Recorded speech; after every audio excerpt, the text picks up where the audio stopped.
Vous ne le savez peut-être pas, mais certains Camerounais n'ont pas la moindre idée de ce que peut être une eau potable. Illustration dans l'arrondissement de Loum, là où les populations ont manifesté leur colère contre les difficultés d'accès à l'eau potable. Depuis de nombreuses années, leurs plaintes n'ont pas été résolues.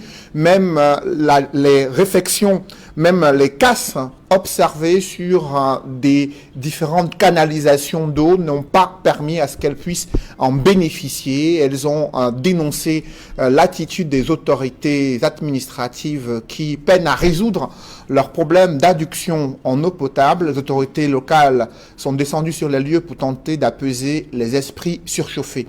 Évocation dans ce grand reportage signé Jacquino Molon et Achille Kamga. Ces enfants prendraient certainement leur maître d'école pour des extraterrestres, eux à qui on a appris que l'eau potable est incolore, inodore et sans saveur. Ont-ils seulement déjà vu de leurs propres yeux à quoi ressemble une eau potable? Depuis leur naissance, voici ce qu'ils en savent.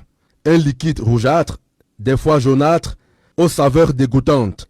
Voilà à quoi sont réduites depuis plus de 20 ans les habitants de Loum 99, un quartier de Loum dans le département du Mungo, région du littoral. Une eau de qualité douteuse, destinée à la consommation et autres tâches domestiques, avec tous les dangers que cela entraîne. Depuis les années que nous sommes nés, nous n'avons pas l'eau ici au village. Tous les enfants sont mariés au village à cause de cette eau-là comme vous voyez. C'est même pas l'eau, c'est de la boue.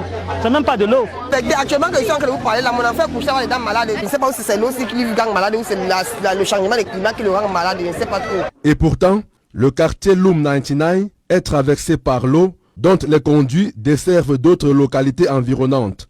Ce qui est incompréhensible pour les populations qui payent des factures pour une eau inexistante. Nous partons plus l'eau à Penja. À Penja, même en Manga, même pourtant ça passe ici avant d'aller là-bas. Les quittances arrivent tous les mois et on paye.